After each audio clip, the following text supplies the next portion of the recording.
This week, Canada made a move that is sending shockwaves through Washington. The government just committed to a massive defense spending commitment of 5% of our GDP. But it's not for the reason you think.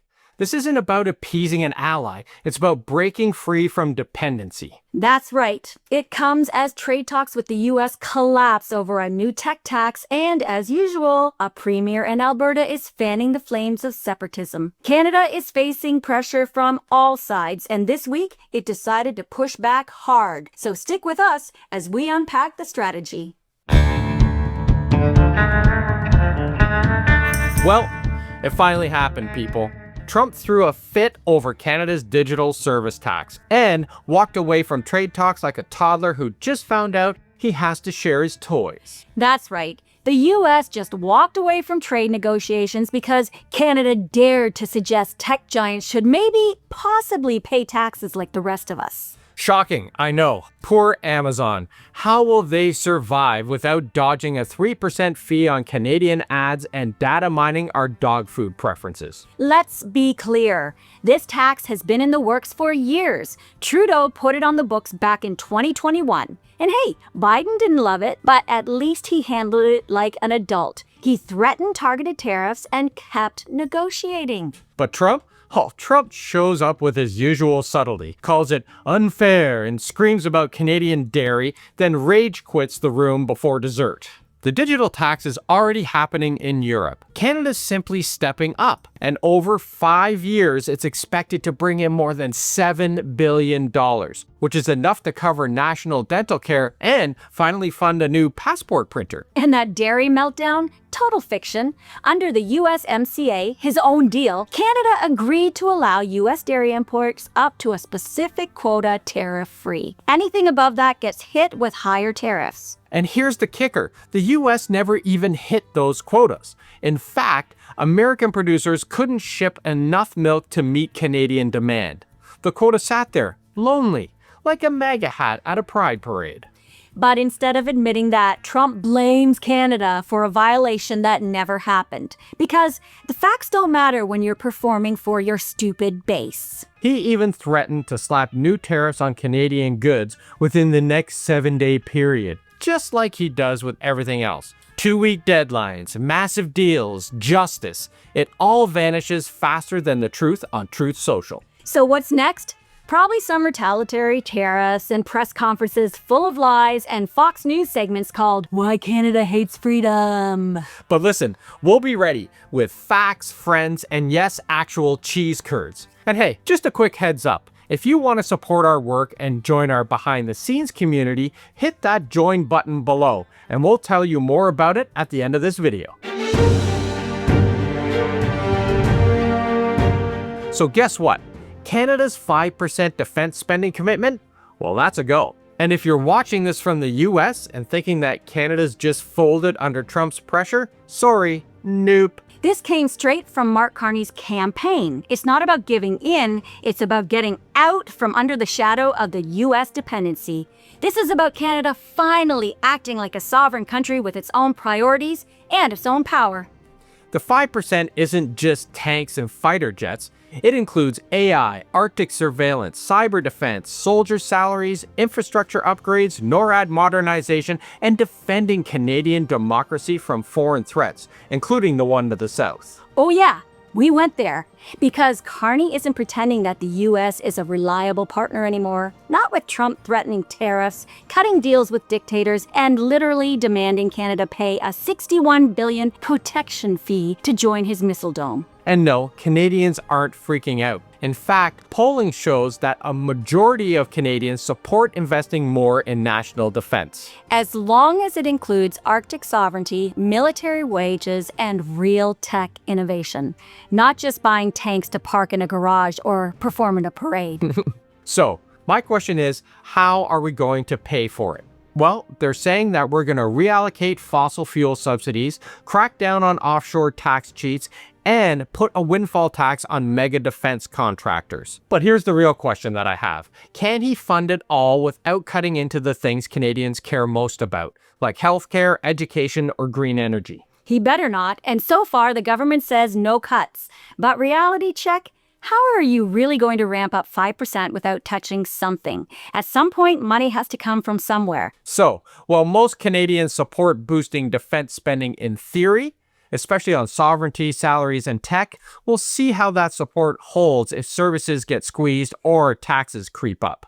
But for now, this is the most serious defense strategy that Canada has had in decades. It's bold, it's proactive, and it tells Trump exactly what we think of being told to pay protection fees. So while Trump's throwing tantrums and threatening cheese, Canada just announced it's not waiting for backup. We're investing in ourselves for the long haul. Canada isn't just playing defense anymore, we're expanding. We're growing trade ties with Europe, the Indo-Pacific, and even striking massive Arctic mineral agreements with Greenland. That's right. A Toronto-based company just locked in a 30-year mining license to develop molybdenum. What is that, Dave?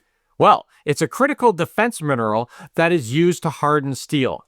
And that means less dependence on China and more Arctic sovereignty. Domestically, Canada is putting billions into critical minerals like lithium and nickel. They're opening new green mining operations and attracting major foreign investment. Plus, we're tearing down interprovincial trade barriers, making it easier to move goods and services coast to coast to coast without all that red tape.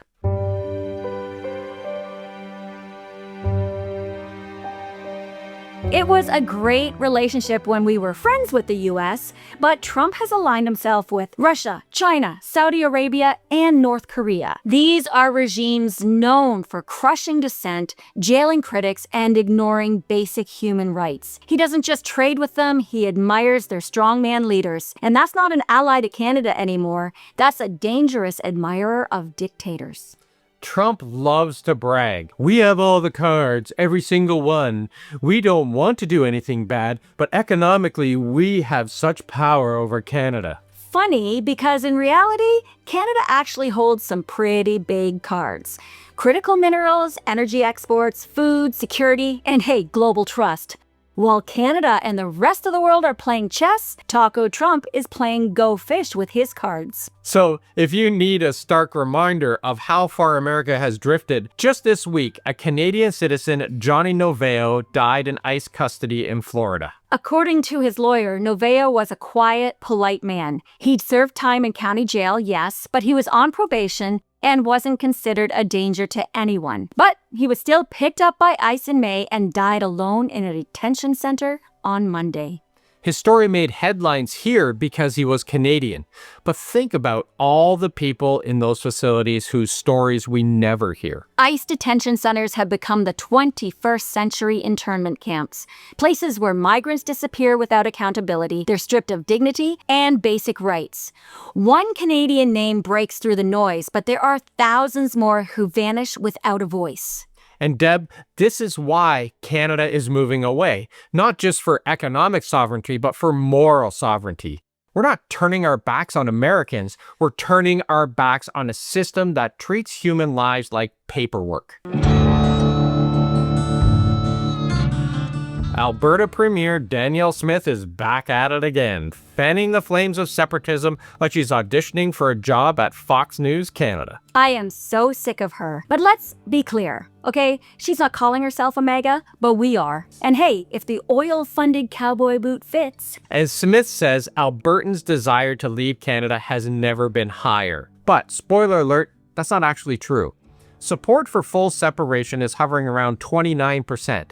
And even fewer want to go through with it once they hear what it actually means. And she pointed to a separatist candidate who got 18% in a by-election as proof that the province is ready to bolt. But here's what she left out. That same riding saw a separatist candidate get over 40% back in 1982. So no, Danielle, this isn't a record, it's a recycled crisis. And let's be honest, the frustration in Alberta is real, but the fire's being stoked by her own government. It comes directly from the rhetoric she's been spreading for years. She blames Ottawa from everything from inflation to her own underfunded hospitals that are under her watch. Smith says it's now up to Ottawa to take the air out of the separatist balloon by giving in to her demands, ditching the emissions cap, scrapping the tanker ban, gutting net zero rules. Basically, letting big oil rewrite federal policy. She's also ready to roll back the very environmental protections that Canada needs.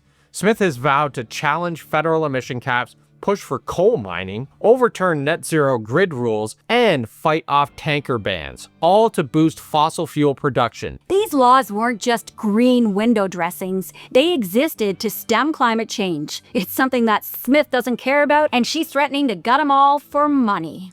So let's talk reality. If Alberta left Canada, it wouldn't become some oil-rich utopia. It would lose access to Canada's military, federal disaster aid, wildfire response teams, national healthcare funding, education transfers, infrastructure grants, the list goes on and on. Not to mention Canada Pension Plan, coast-to-coast-to-coast trade agreements, NATO, G7, and our international standing. Alberta wouldn't become Norway, it'd become Texas light, but with colder winters and no coastline. And surprise, surprise, she hasn't even consulted First Nations. Treaty law makes it legally impossible to redraw Alberta's borders without their consent, and they've already said no, loudly. So what's this all really about? It's power and leverage. Smith is stirring up separatist smoke so she can demand more from Ottawa. More pipelines, more autonomy, and less environmental regulation. And it really plays well within her base, right? A recent poll shows 65% of UCP voters support a referendum. But once you step out of that echo chamber, support drops fast, especially when people realize what they're actually giving up. This isn't about Alberta's freedom, it's about frustration being weaponized by someone whose real allegiance is to oil lobbyists and whose playbook reads straight out of Florida. Okay, let's take a deep breath. And let's talk about a different kind of freedom. Floating away from all this chaos on a boat. That's right. While everyone's arguing about borders and trade wars, you could be steering your own private houseboat down the Rideau Canal with zero custom lines and zero angry border agents. Or you could be sailing through the French wine region.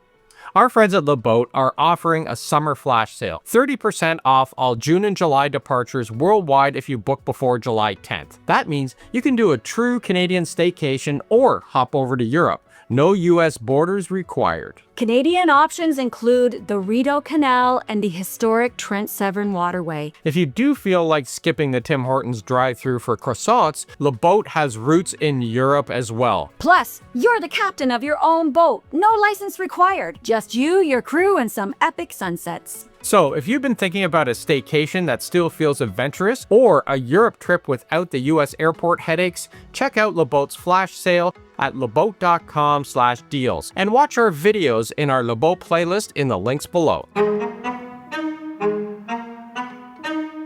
Let's talk about global chaos.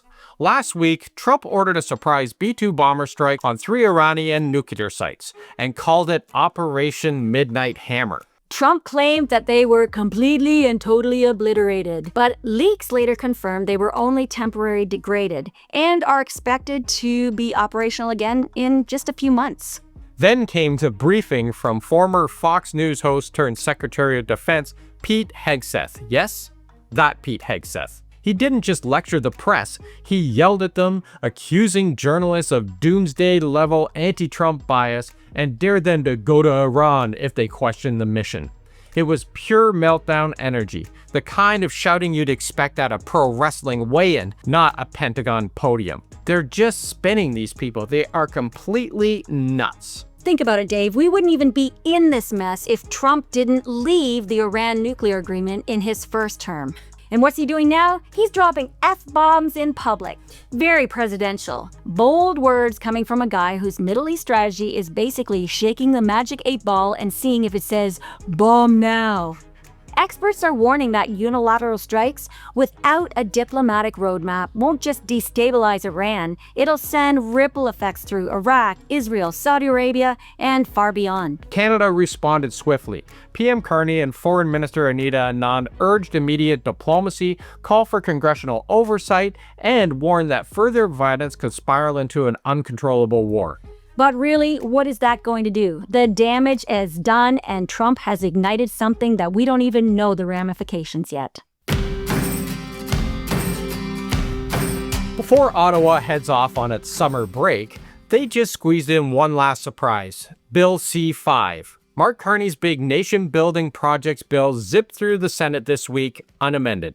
Bill C-5 gives the government sweeping new powers to fast-track major infrastructure and energy projects. Pipelines, ports, power corridors, all under a new build now, talk later vibe. Carney says it's Canada's answer to the U.S. trade war, a way to become more self-reliant, protect jobs, and push back against American economic bullying. But not everyone's cheering. Indigenous leaders warned it could sidestep proper consultation and violate rights. Senator Paul Prosper called it a betrayal of reconciliation, saying they want to be at the table, not trampled by a bulldozer. Carney promised to start personal engagement sessions this summer. Now, we'll see if that's real dialogue or just a PR canoe paddle. Meanwhile, evacuations continue across northern Canada as record wildfires force communities to flee. Climate change isn't a future problem anymore. It's literally burning in our backyard. But hey, if you ask Joe Rogan or the rest of the MAGA crowd, well, it's all a hoax cooked up by vegan lobbyists and weather apps. They'd rather blame wind turbines than face a thermometer. And while fires rage and Indigenous communities sound alarms, Parliament packs up for the summer barbecues. Great timing, eh? All of this lands just as Canada Day arrives, and we're left with some big questions. Are we really becoming a global leader? Can we build big without bulldozing people? Can we protect forests and our future economy? Heading into Canada Day is a complicated pride. We're proud of our defense moves, our backbone on trade, but we can't ignore who gets left behind or whose voices are going unheard. Indigenous communities demanding real consultation, young Canadians fighting for serious climate change action, rural families are hit the hardest by fires and floods, frontline workers facing cuts, and immigrants trying to build a life while getting caught in political crossfire. So maybe this Canada Day we go beyond flags and fireworks. We think about what it means to actually build a stronger country, one that doesn't burn bridges or forests in the process. From coast to coast to coast, Canadians are writing a new story, one where we stand tall, laugh hard, and hopefully learn to listen a little better along the way. Hey, before you head off to fire up the grill or plot your Alberta Separatist escape plan, we want to invite you to join our membership community like it's a secret VIP room, but with fewer velvet ropes and way more political jokes. members get behind-the-scenes updates, bonus rants, exclusive polls, early video drops, and mentioned in our end credits, like right now. Plus, you help to keep us independent. No corporate overlords telling us to tone it down on dairy jokes or skip the truth about tariffs. So, if you love what we do and want to help us keep the facts and the fun flowing, click that join button below or head to our membership page. We can't wait to welcome you into the club. Let's keep building this smart, fearless community together. And if not, well, that's cool too. Just don't forget to like, subscribe, and tell your cousin Greg to calm down about Wexit.